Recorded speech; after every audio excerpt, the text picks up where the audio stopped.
Hello, everyone. Today we are continuing our reading of Animal Farm by George Orwell. As usual, we are going to recap what happened in the previous chapter. Right now we are at chapter 6, previous chapter was chapter 5. And this one was tough one for me. In all previous chapters, there was something that I could easily point out as right decision. For example, I saw something like logical fallacy or some issues with policies which were with chapter 1 and chapter 2, some issues with vagueness of rules in chapter 3, some issues with how external resistance uh, act to the animal farm and to animals, animalism actually just sort of improved or I mean strengthened the animalism and animal government. But here, even though it has lots of events, they're not so. They cannot be easily and honestly corrected, right?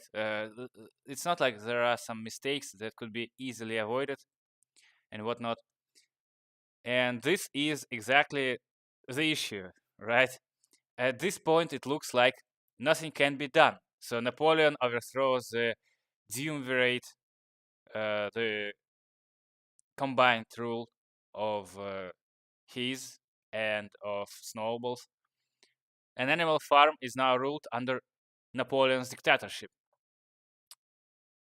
And it doesn't look like anything can be done with this. Weekly meetings are abolished. Previous ideas of Snowball were appropriated by Napoleon. And Napoleon now has full intellectual and physical forces at his disposal, right? So he has colluded with all the rest of the pigs who were working for him now. Uh, we saw it already with Squealer, who was an excellent talker, and he went to explain current situation and why certain things are happening this way now. For example, why weekly meetings were abolished, and there were introduced new characters. At least one of them, Minimus, is the one pig that was good at creating new songs and poems, and he will definitely find a place in Napoleon's propaganda machine. And also, there is a certain visual picture of collusion between pigs in that they now at meetings. I'm not really sure which meetings exactly because the usual weekly meetings were abolished, but I guess some meetings still will take place. Pigs are now placed not with all the rest animals, but directly behind Napoleon and with dog guard. So the situation seems looks very grim. I was already asking the question, but I never thought that it would be the situation would be this dire. When I was talking about extreme vagueness of rules in chapter 3, I actually questioned whether or not it was established who are going to enforce rules, right? And I didn't see anything that would even closely resemble any force that would enforce civil order and certain rules and laws, right? lots of animals, at least cat and the mare Molly, were avoiding work. Uh, there were there was a risk of, well, let's call it animal slaughter, when cat was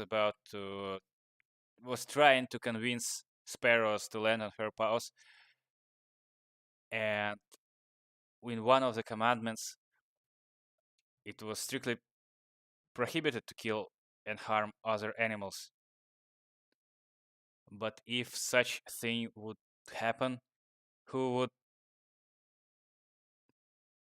who would who would bring the perpetrator to the justice, right? It seems to me that at the moment no one would. And even though there was some kind of levy that was used to repel human attack, I am not really sure that this would be an appropriate force for this task. And of course, because nothing like that were implemented in the animal farm, they were at disadvantage when one traitorous individual, Napoleon, would try to seize the power.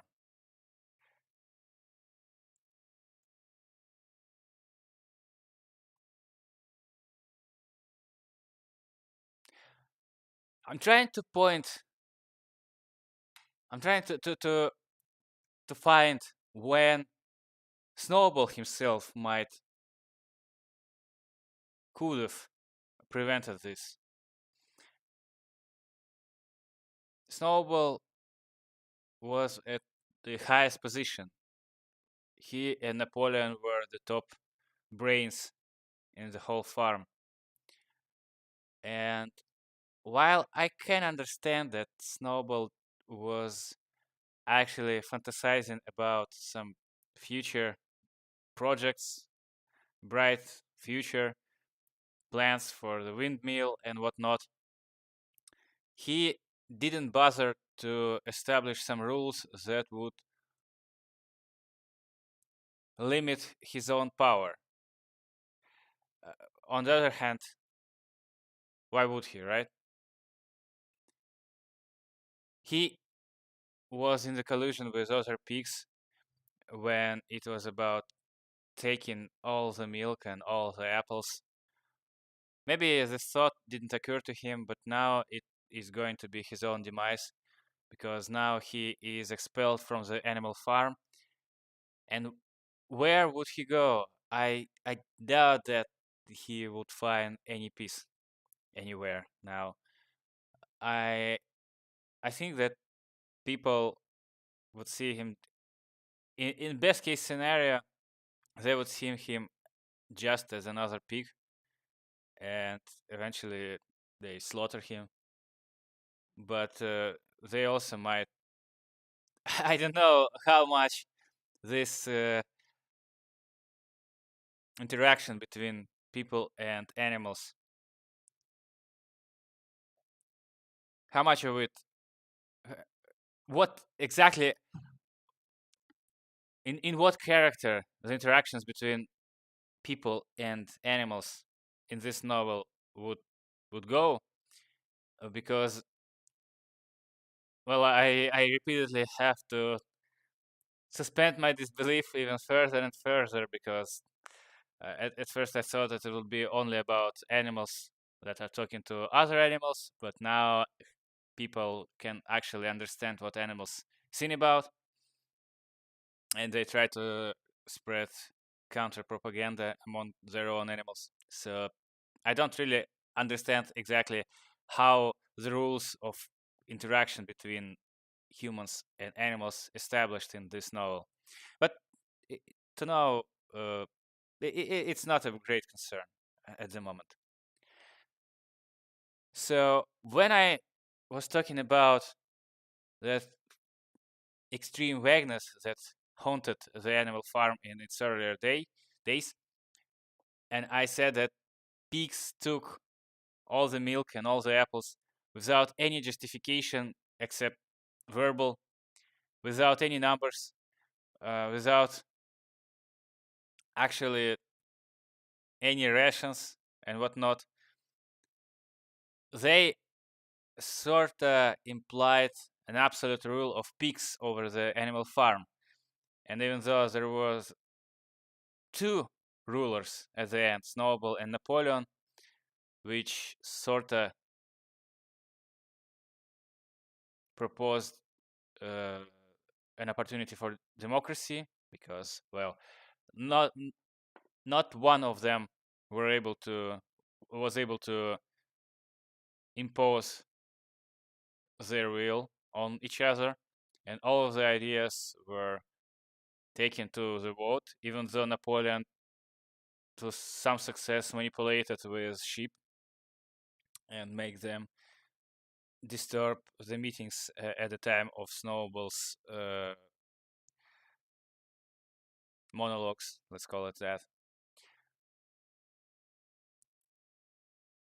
This was the closest thing that they had to a democracy. Maybe aristocracy, whatever. It is way better than dictatorship. And they just lost it, and the things are about to get real.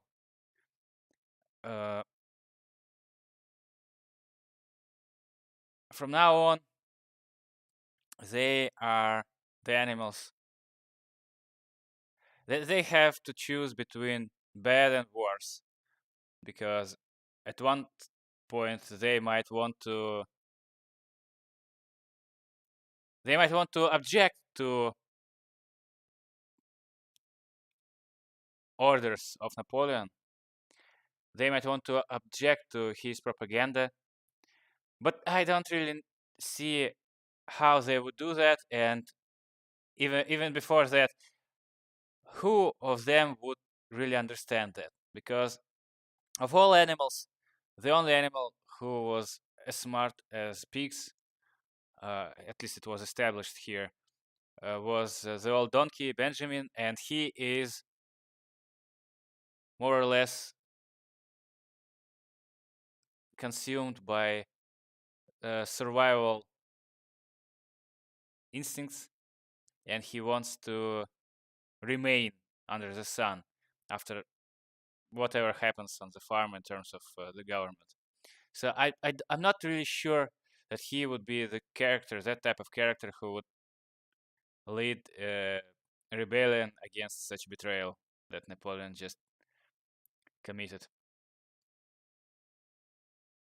And other animals, they are unfortunately unable to think that clearly. They are unable to really hold Napoleon in check, and this is a pity, right? And they are subjects to his propaganda now, which I would imagine would only go further and further in spreading misinformation, lies, and whatnot. We'll see how it goes. But already at the chapter 5, I see that there are no easy solutions anymore. Yeah. Well, with that said note, let's go to chapter 6.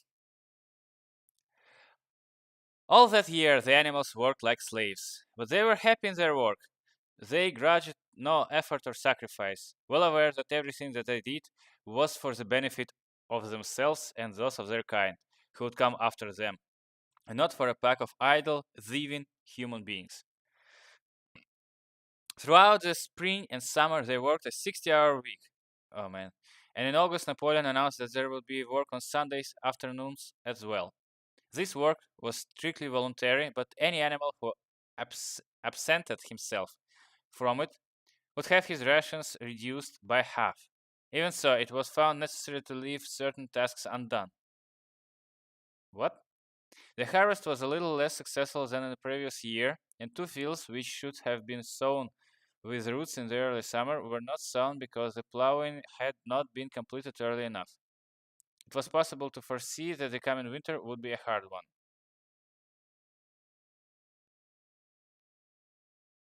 I I don't really understand what's happening.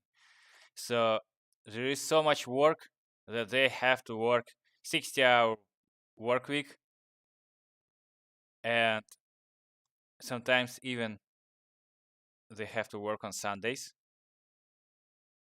But also they were unable to perform some of the tasks that they did last year. So it only tells me about just absurd inefficiency in the rule of Napoleon. This is insane. Is it really was everything on the shoulders, laid on the shoulders of Snowball? That's that's very interesting and sad. The windmill presented unexpected difficulties. There was a good quarry of limestone on the farm, and plenty of sand and cement had been found in one of the outhouses, so that all the materials for building were at hand. But the problem with animals could not at first solve was how to break up the stone into pieces of suitable size.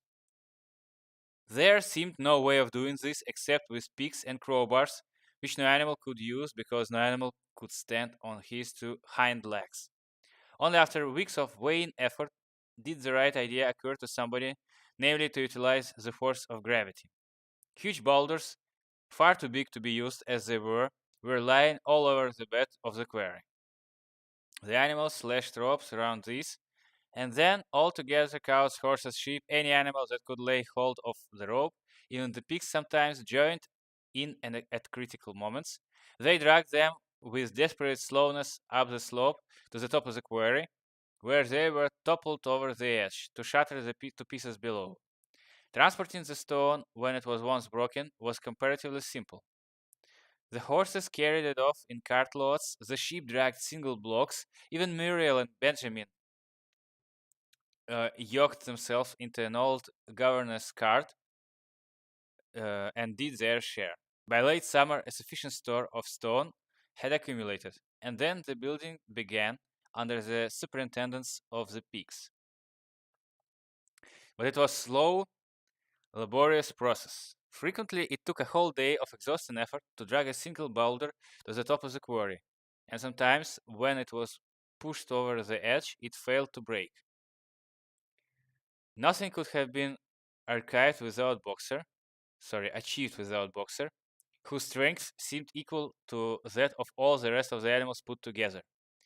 When the boulder began to slip and the animals cried out in despair at finding themselves dragged down the hill, it was always Boxer who strained himself against the rope and brought the boulder to a stop.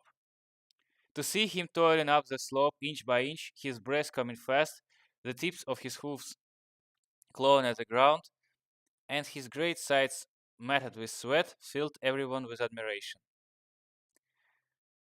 Clover warned him sometimes to be careful not to overstrain himself, but Boxer would never listen to her. His two slogans, I will work harder and Napoleon is always right, seemed to him a sufficient answer to all problems. He had made arrangements with the cockerel to call him 3/4 of an hour earlier in the morning instead of half an hour. And in his spare moments, of which there were not many nowadays, he would go alone to the quarry, collect a lot of broken stone, and drag it down to the site of the windmill unassisted. Man, this boxer is a workaholic. He is loyal, he is devoted to the work, to probably the bright future of the animal farm, and he absolutely is going to be wrecked by Napoleon. I have absolutely no doubt in that. Either Napoleon would overwork him to death, because with this tempo, Boxer wouldn't last very long unless he is absolutely the giga chat that he uh, he presents himself right now, or he would find himself in a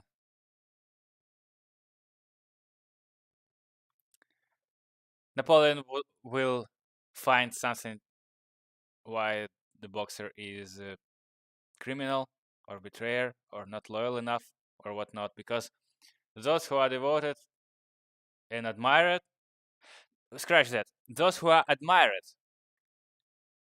they would be a threat to dictatorship. They would have some sort of authority in the people, in animals, in such case. And who knows what Napoleon might think of it, because obviously Napoleon has a thing for power. I can see a third turn of event. So Boxer works himself to death, and instead of being honored, some small propaganda puppet like Squealer or whoever it might be would then destroy the image of the boxer. So whatever is going to happen, I see that the author here builds up a somewhat tragic fate for boxer, because, well, that's what good authors do. But maybe something different going to happen. So let's watch what would happen next. The animals were not badly off throughout that summer, in spite of the hardness of their work. If they had no more food than they had had in John's days, at least they did not have less. The advantage of only having to feed themselves and not having to support 5 extravagant human beings as well was so great that it would have taken a lot of failures to outweigh it. And in many ways, the animal method of doing things was more efficient and saved labor. Such jobs as weeding, for instance, could be done without a thoroughness impossible to human beings.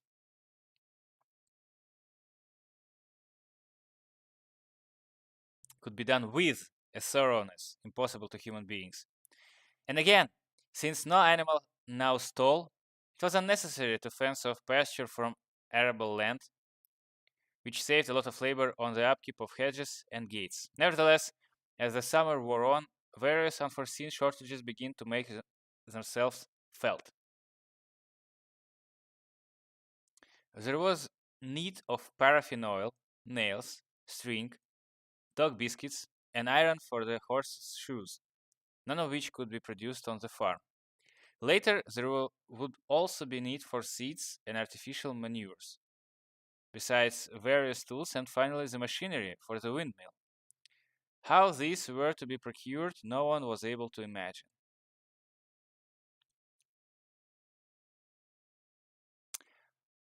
One Sunday morning, when the animals assembled to receive their orders, Napoleon announced that he had decided upon a new policy.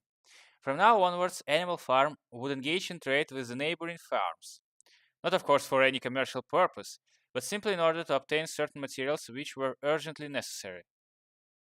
The needs of the windmill must override everything else, he said.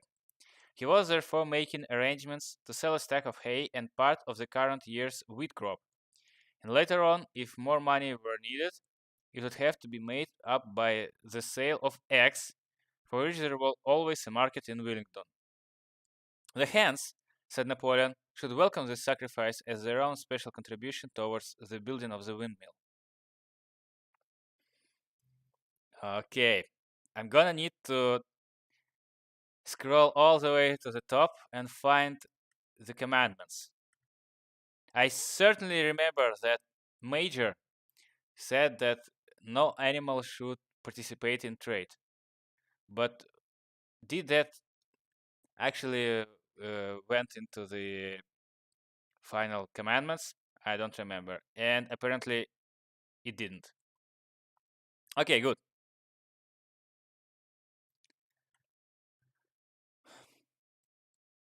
That something is not right, because They're selling eggs. That's by the standards of animals. That should sound messed up.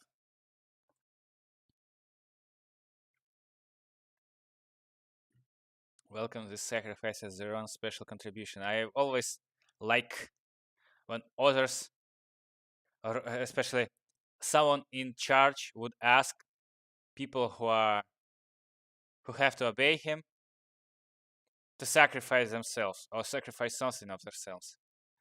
This is this is preposterous. Once again, the animals were conscious of a vague uneasiness. Never to have any dealings with human beings, never to engage in trade, never to make use of money. Had not this been among the earliest resolutions passed at the first triumphant meeting after Jones was expelled? All the animals remembered passing such resolutions, or at least they thought that they remembered it. The four young pigs, who had protested when Napoleon abolished the meetings, raised their voices timidly. That's actually a good sign because, as I ranted about in the first part of the stream, I thought that the whole population of pigs were now in collusion with Napoleon, but it seems like it's not exactly the case, at least till this point. We'll see if this is going to be preserved in such way.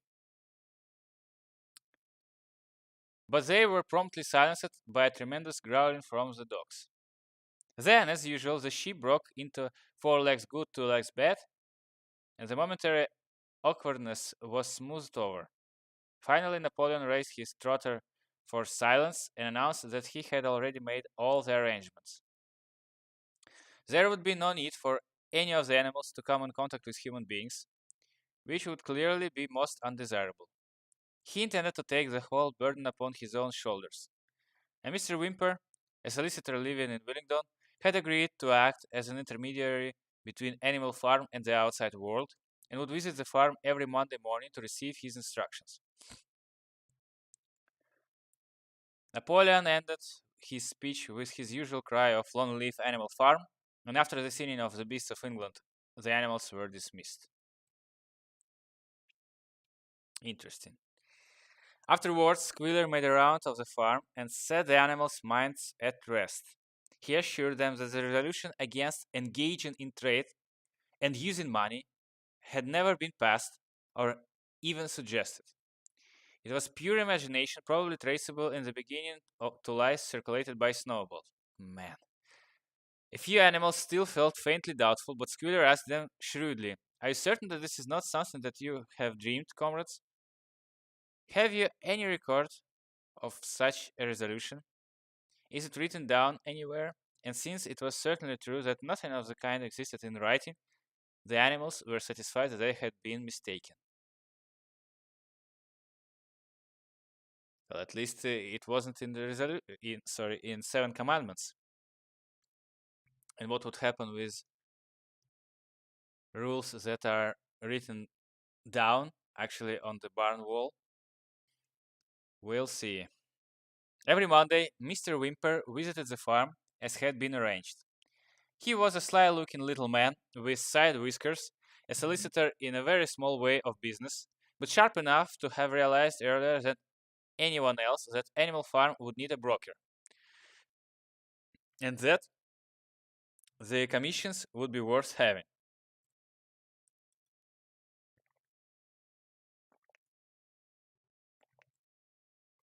The animals watched him coming and going with a kind of dread and avoided him as much as possible.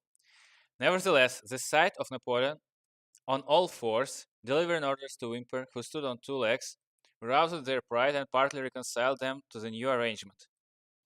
Their relations with the human race were now not quite the same as they had been before. The human beings did not hate Animal Farm any less now that it was prospering. Indeed, they hated it more than ever. What? Every human being held it as an article of faith that the farm would go bankrupt sooner or later, and above all, that the windmill would be a failure. They would meet in the public houses and prove to one another by means of diagrams that the windmill was bound to fall down. or that if it did stand up, then that it would never work. And yet, against their will, they had developed a certain respect for the efficiency with which the animals were managing their own affairs. One symptom of this was that they had begun to call Animal Farm by its proper name and ceased to pretend that it was called the Manor Farm. They had also dropped their championship of Jones, who had given up hope of getting his farm back and gone to live in another part of the county. Except through Whimper, there was as yet no contact between Animal Farm and the outside world, but there were constant rumors that Napoleon was about to enter into a definite business arrangement, either with Mr. Pilkington of Foxwood or with Mr. Frederick of Pinchfield, but never it was noticed with both simultaneously. Yeah, because those two are at each other's throats. Well, we'll see about that. If I were Napoleon, I would probably go with Mr. Frederick of Pinchfield, because Mr. Pilkington took Molly away, the mare who wanted her sugar back and some other treats, and who missed human touch. So I guess this would be a bad influence on the Animal Farm. But unless, of course, Napoleon would want to establish that some contact with humans are a good thing.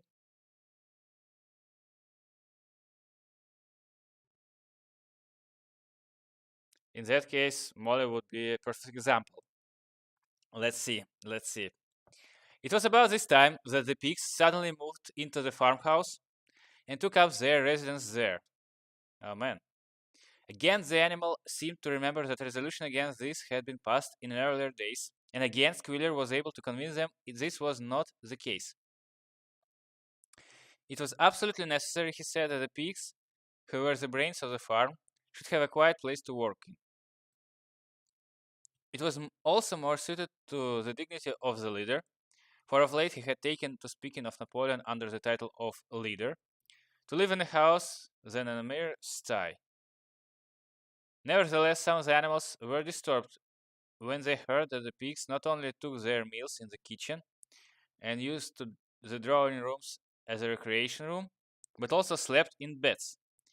Boxer passed it off as usual with Napoleon is always right, but Clover, who thought she remembered a definite ruling against beds, went to the end of the barn and tried to puzzle out the 7 commandments which were inscribed there.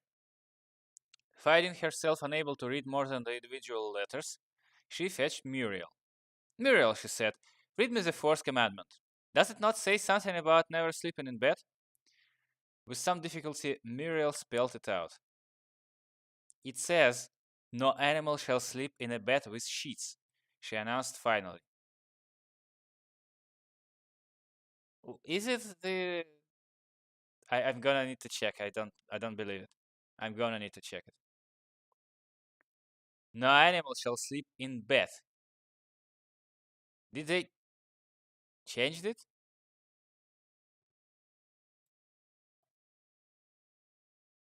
Curiously enough, Clover had not remembered that the 4th commandment mentions sheets. Yeah, me neither.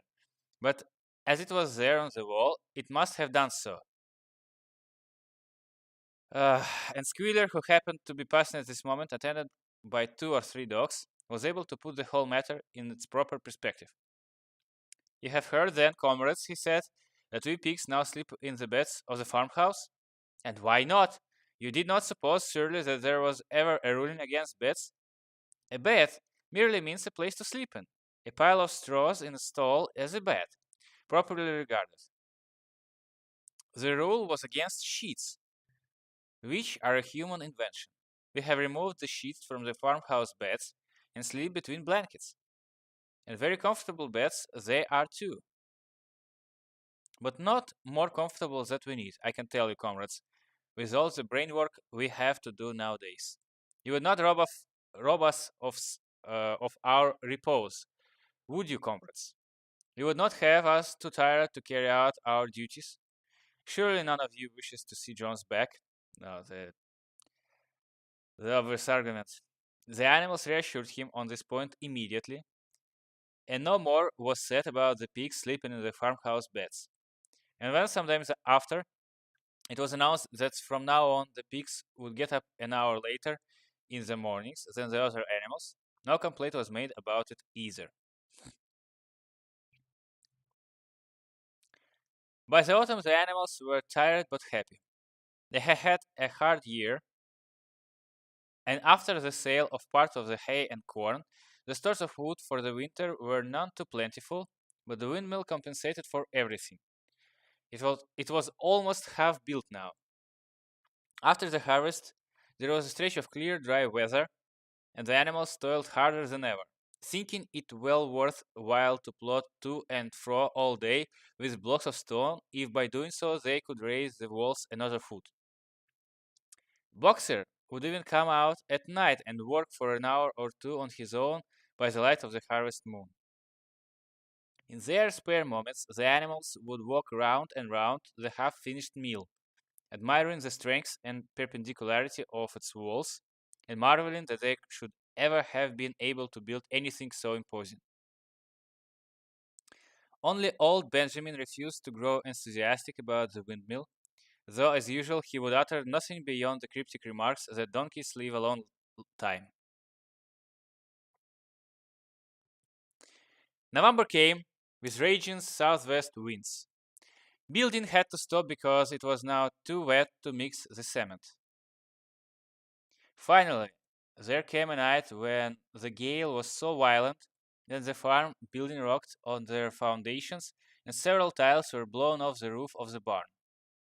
The hens woke up squawking with terror because they had all dreamed simultaneously of hearing a gun go off in the distance. In the morning, the animals came out of their stalls to find that the flagstaff had been blown down and an elm tree at the foot of the orchard had been plucked up like a radish. They had just noticed this when a cry of despair broke from every animal's throat. A terrible sight had met their eyes. The windmill was in ruins. Oh no. With one accord, they dashed down to the spot. Napoleon, who seldom moved out of a walk, raced ahead of them all. Yes, there it lay, the fruit of all of their struggles. Leveled to its foundation, the stones they had broken and carried so laboriously scattered all around. Unable at first to speak, they stood gazing mournfully at the litter of fallen stone. Napoleon paced to and fro in silence, occasionally snuffing at the ground. His tail had grown rigid and twitched sharply from side to side, a sign of him of intense mental activity. Suddenly, he halted as though his mind were made up. Of course, he's going to blame somebody for it. Comrades, he said quietly, do you know who is responsible for this? Do you know the enemy who has come in the night and overthrown our windmill? Snowball, he suddenly roared in a voice of thunder. Snowball has done this thing. In sheer malignity, thinking to set back our plans and avenge himself for his ignominious expulsion, this traitor has crept here under cover of night and destroyed our work of nearly a year. Comrades, here and now I pronounce the death sentence upon Snowball. Animal hero second class and half a bushel of apples to any animal who brings him to justice. A full bushel to anyone who captures him alive. The animals were shocked beyond measure to learn that even Snowball could be guilty of such an action. There was a cry of indignation, and everyone began thinking out ways of catching Snowball if he should ever come back. Almost immediately, the footprints of a pig were discovered in the grass at a little distance from the knoll. They could only trace for a few yards, but appeared to lead in a hole in the hedge. Napoleon snuffed deeply at them and pronounced them to be Snowballs. He gave it as his opinion that Snowball had probably come from the direction of Foxwood Farm. And of course, this is why he won't collide with. He will not establish communication with Foxwood Farm. Before they stole Molly, allegedly. Now he claims that Snowball is connected with Foxwood Farm. No more delays, comrades, cried Napoleon when the footprints had been examined. There is work to be done. This very morning we begin rebuilding the windmill, and we will build all through the winter, rain or shine. We will teach this miserable traitor that he cannot undo our work so easily. Remember, comrades, there must be no alteration in our plans. They shall be carried out to the day. Forward, comrades, long live the windmill, long live Animal Farm. I I wonder if this situation is an actual diversion of Napoleon, because obviously I don't believe that Snowball was ever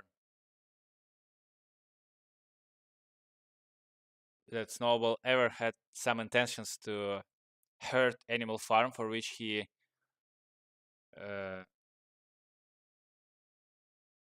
he was worried deeply. He was planning for the bright future. So one of two things had happened: some dumb accident, uh, and by this I mean that maybe Boxer, who worked during the night, somehow just destroyed the windmill, because, well, we know that he is extremely powerful. Or maybe the wind itself broke it down. Or Napoleon somehow toppled the tower, the windmill, and I don't know how it could happen. Perhaps the fact that Hans allegedly heard the gunshot, uh, this had something to do with that, because, well, gunpowder could they could make an explosion with gunpowder and blow up the windmill. Of course, I don't want to think too too carefully about this situation, because, well, a lot of possibilities here and all of them are quite improbable. But I really hope that this was not the doings of Napoleon, because this is absolutely disgusting. And I'm not really sure what he tries to achieve. Well, of course, he tries to discredit his rival, Snowball, but it's not like the Snowball actually poses any threat to him at the moment. He's not even at the farm. We never heard of him since he was expelled from the farm. The fact that he decided to keep to the plan even to today, which would mean extreme amount of labor. I don't really understand why they had to do so, because I can't read the thoughts of Napoleon at this moment. He is not very clear character.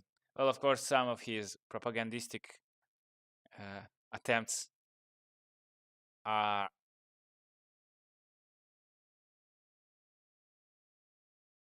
you can see through them. Let's call it that way. But the general idea is not clear to me. Also, there is a forgery of the main document, the writing of the barn wall of 7 commandments, and they added some amendment that would sort of allow pigs to do what they want instead of what they promised to do, just as any other animal on the farm promised to go with by the law, which is the 7 commandments. And the situation looks not good, not good. But I guess the bad things are always somewhere ahead. This is nothing for now. Well, I'm sad to see how the situation goes from bad to worse. And we're only halfway through, exactly halfway through, 24 page out of 48. There is a long way down, I suppose. And a lot of stuff to learn from it. So as usual, I'm going to think about it and compose some notes about the chapter 6. And we will start the next stream with some recaption of what happened in chapter 6. And I'll see you then. So bye bye. Have a nice one.